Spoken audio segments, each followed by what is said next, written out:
او دا مخامخ چې دا نو دای مخبره ده دې مخبرې ته په خپله ژبه کې څه وایي؟ دی ورته قبرستان وایي. قبرستان وایي. مخکې به یې دا نه ښخول، دې خلکو به دا په دې لرګو بکسونو کې به یې دا بار ښودل. بیا هغه نه پس مطلب دا دی چې اوس په موجوده وخت کې دوی یې ښخوي او صرف زمونږ د مسلمانانو د وجې نه یې ښخوي چې دلته دې څوک سامان ویسي او څوک دې مطلب دا دی چې اډوکې ویسي.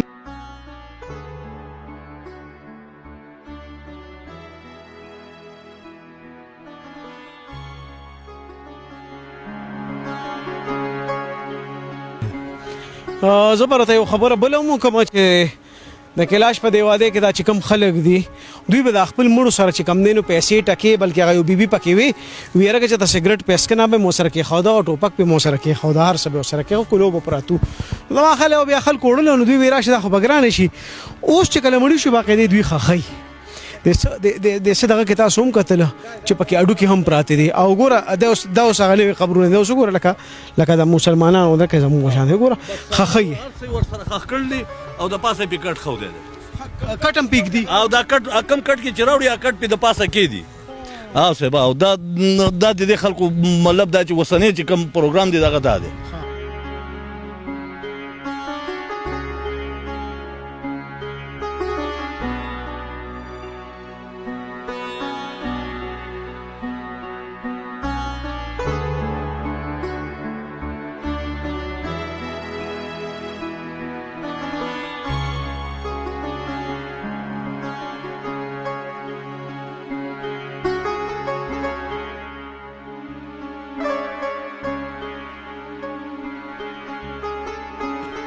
په دې قرآن کې یو د قرآن مجید کې یو آیت دی چې کله هم زه د قرآن تلاوت کوم او هغه راشي نو یقین وکړه د خولې خوند مې خراب شي هر څه پیکه پیکه شي.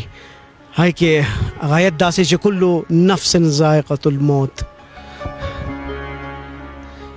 یعنې هر سړی به د مرګ مزه دا به ویسکي. د اډوکې ته مې کتل ما ویره په دې خوره به څومره خلکو دا چلن وکړو موږ پې فرعون ولید برباد موږ پې نمرود ولید تباه او برباد موږ پې ډېر د غرور او ډېر ځمکې خدایان ولیدل بیا دغه حل شي. هر انسان به مري په دې مقبره کې د دې خاموشي ټولې مقبرې یو شان ځکه چې انسانان پکې ښخ دي پته نشته چې په دې مړو باندې به څه تېرېږي. خو د وینا مقصد مې دا دی چې عجیزي خپله کې ښېګړه عام کې محبت عام کې معافي عام کې بل تړه صفا ساتئ. موږ سره ډېر کم وخت چې موږ به هم دې ځای له رارسو دغه شان وي تر مې اډوکې او بیا خاورې پرتې وي. کلو نفس ذائقة الموت. الله تعالی دې زموږ مرګ په ایمان باندې وکړي. آمین ثم آمین.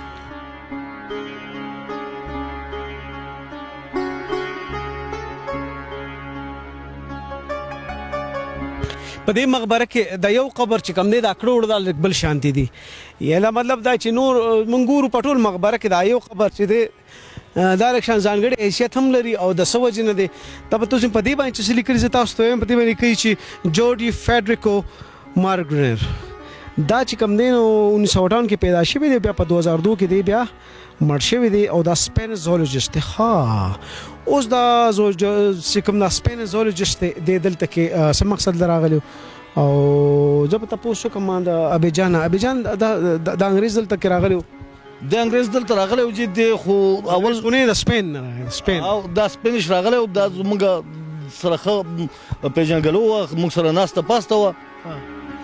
دا سړی چې دی نو د لاول کې په چترال کې دی د برمانو تلاش کا وویل چې برمانو نومې څه شی دی جنګلي انسان دی او زه هغه دې سره ملګری یم نو دې زمونږ په نورو علاقو کې دی وګرځېد نو چې کله دی د بمبریت کې داخل شو او د بمبریت د کلاش قبیلې سره دی کېناست پاسېد نو دې دغه اختیار کو مذهب اختیار کو او دې دا وصیت وکړو چې یاره مطلب دا دی چې زه به په دې خلکو کې به مطلب دا چې زه مرم او ما به دلته ښخی او ما به نه بیایي نو بیا دا چا مطلب دا چې مړ کو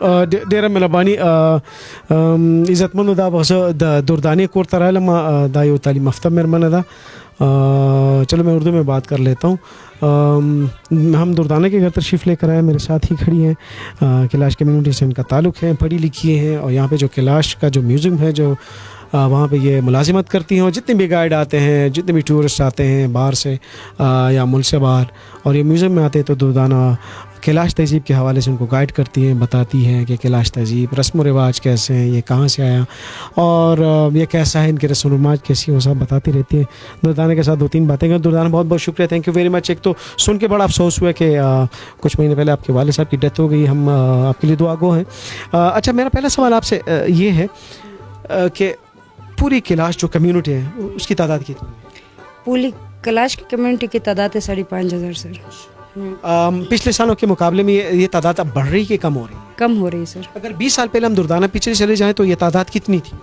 20 سال پہلے تو زیادہ تھی کوئی 7,000 لوگ تھے سر 7,000 لوگ اور اب تقریباً 5.5 تک ہاں اور یہ کم ہو رہے ہیں کم ہو رہے سر اچھا دردانہ ہم نے دیکھا کہ ایک کیلاش کے ایک گھر میں اگر 3 بھائی ہیں تو اس میں 2 مسلمان اور ایک کیلاش ہو پھر بھی وہ سارا سب کچھ چل رہا ہے ایسا بھی ہے جی ہاں اسے سر بالکل تو بیچ میں ان کے کوئی چپکلش نہیں ہے مطلب ہم نے دیکھا کہ ماں مسلمان ہے اور بیٹی جو ہے کیلاش کو اس قسم کا تو بھی ایک ہی گھر کے نیچے ایک ہی چھت کے نیچے سر ہم اس طرح ہے نا ہم دونوں سے پیار کرتے ہیں ہمارے غم میں ہمارے خوشی میں وہ شریک ہوتا ہے ان کے غم میں اس کی خوشی میں ہم شریک ہوتا ہے ایک بھائی مسلمان ہوتا ہے ایک کیلاش ہوتا ہے لوگ کہتے ہیں کہ اس کو گھر سے نکالتے ہیں ہم گھر سے نہیں نکالتے ہیں کیونکہ اس کے لیے الگ جگہ دیتا ہے اس لیے دیتا ہے جس سے آپ لوگ ابھی آئے ہم آپ سے بات کرتے ہیں اگر وہ ہمارے گھر میں ہوتا تو میں نہ انٹرویو دے سکتی نہ آپ لوگوں سے بات کر سکتی اس لیے اس کو ہم الگ گھر دیتا ہے کوئی دشمنی نہیں کرتے آپس میں ہم بہت انڈرسٹینڈنگ اچھی ہوتا ہے ہمارا دو دفعہ آپ گئی ایک دفعہ سائپرس یونان بھی گئی ہے آپ سوئٹزرلینڈ بھی گئی ہے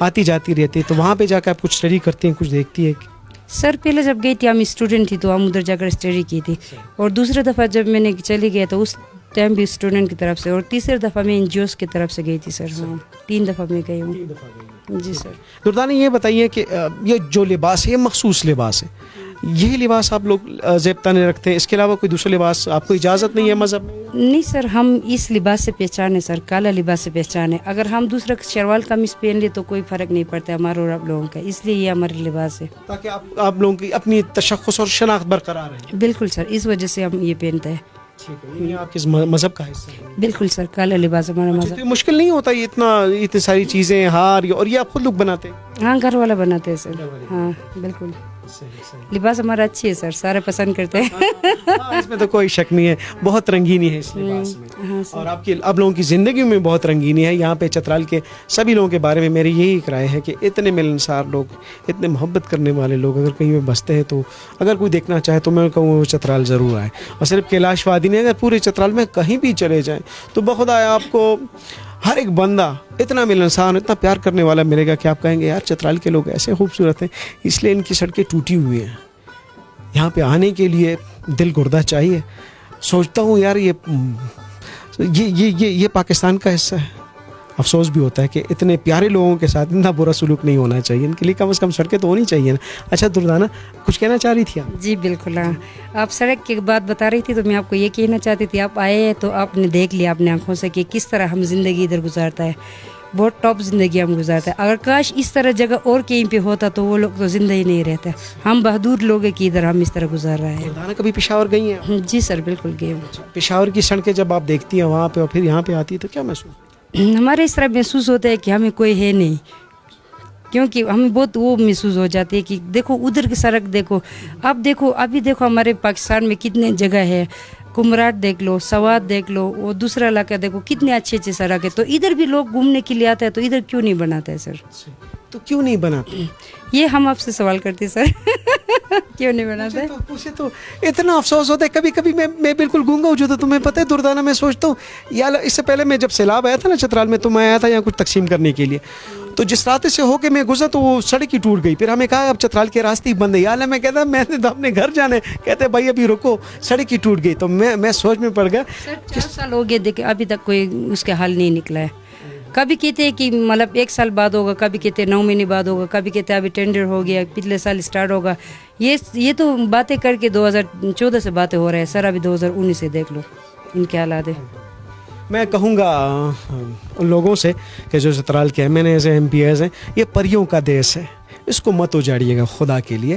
یہ پریوں کا دیس ہے, اس کے لیے سڑکیں بنائیں, کم از کم کچھ بھی نہ ہو. میں آپ سے کوئی ڈیمانڈ نہیں کرتا, لیکن یہ پریوں کا شہر, یہاں پہ جو لوگ ہیں اتنے محبت اور یہ سارے امن پسند لوگ ہیں.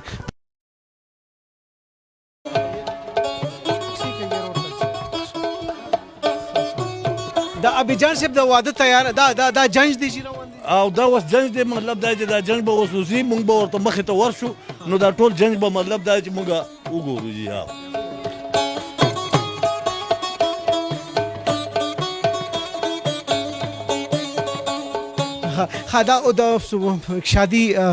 ایک شادی ہو رہی ہے اور اس کے لیے جو باراتی ہے وہ بھی تیار ہیں.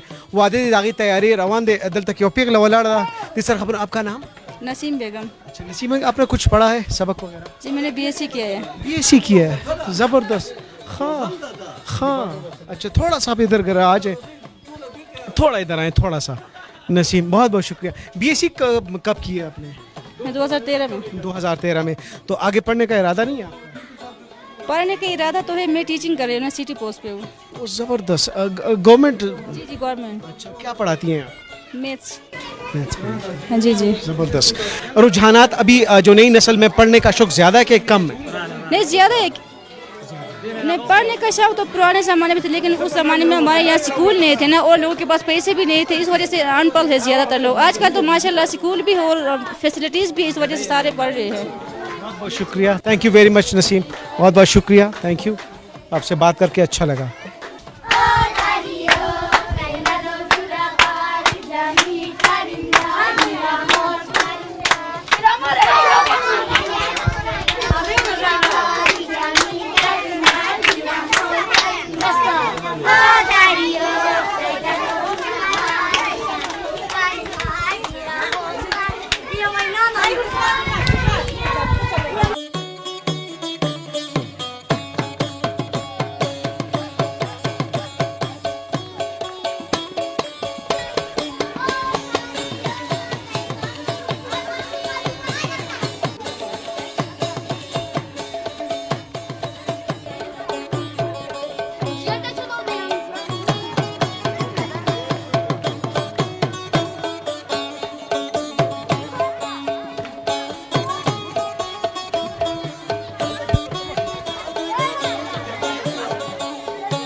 السلام علیکم, کیسے ہیں آپ؟ ٹھیک ٹھاک ہے. دولہا آپ ہے؟ آپ سے ایک منٹ بات ہو سکتی ہے؟ ایک منٹ.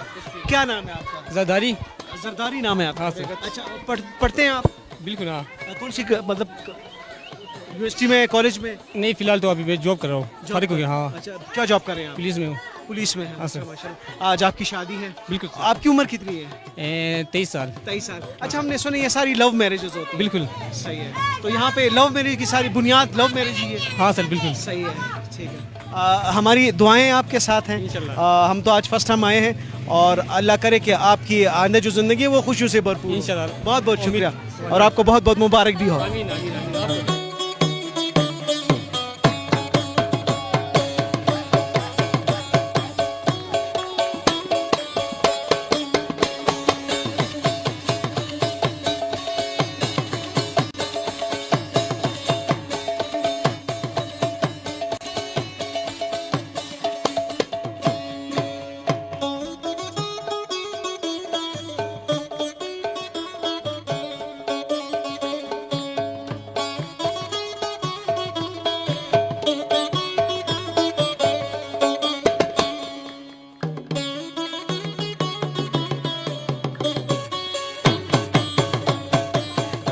قدرمنو دا وخت دغه نامې ده جی ولاړه ده, او دا سره خوا کې چې د نیمو ورکې ده ګلاله. تاسو خو د نامې چې دینو هغه پیسې ورکړې, دغه پیسو تاسو دا مبارکي وکړو؟ دا چې دې مبارکي و مونږ له ورکړو, بل د دې روایتونه مونږ وکتل او زمونږ ډېر زیات خوښ شو. د خپلې خوشحالۍ د دې خلکو له ما دا تحفه ورکړه, تحفې ځکه ځان سره وړی نه شو. د پښتنو خدای یو رواج چا که راځي څه وړي, خو بلکې موږ سره نغدې پیسې او بل موږ له دا ورکړې. دا په ډېر څه منظور کې موږ خو ځان مسافر یو راغلي کمې وې, لکه دا ډېرې کمې پیسې. ہمیں نہیں پتا, ان کا کہنا یہ تھا کہ ہمیں پتہ ہوتا کہ آپ کی شادی تو ہم آپ کے لیے اور بھی بہت کچھ, لیکن مٹھائی اور آپ کے لیے کپڑے. بہرحال ان کی طرف سے نیک تمنائیں اور دعائیں آپ کے لیے. ٹھیک ہے ٹھیک ہے. ہماری ہم صرف اس لیے آئے ہیں کہ آپ کی شادی کی تقریب کو تھوڑا سا دنیا میں بھی دکھائے کتنا امن ہے, کتنی محبت ہے اور کتنی رنگین یہاں آپ کے ڈریس میں, آپ کی اس طرز زندگی میں. آپ تو بات نہیں کرنا چاہتی, آپ تو دلہن شرما رہی, لیکن آپ کی ماں سے میں بات کر سکتا ہوں؟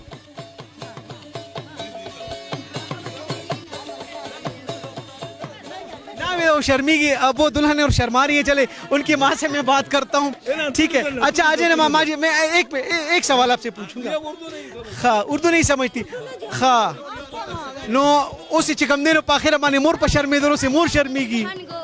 اچھا ایشوریا ادھر آؤ, ادھر آ جاؤ, ادھر آؤ, ادھر آؤ. عبید صاحب دیتا وہ چیزا منگ دعا گانی تا سر بدوا تاسم شنی نان ہمیشہ پجن جمع پروردگار سے خوشان قرار خیر مبارک. بسا دعا بسا دعا بسا دعا بسا ماجا.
دا جنیو دا الگ دا جہیز سامان دے دا تاسو گو رہے جی چی پداج کسی سی جی پداج کی جی دشکی دی پتیلی دی او چی کم دا ضرورت سامان دے آگا دے او یو چیلو کے موسرہ ور کڑے دے جی.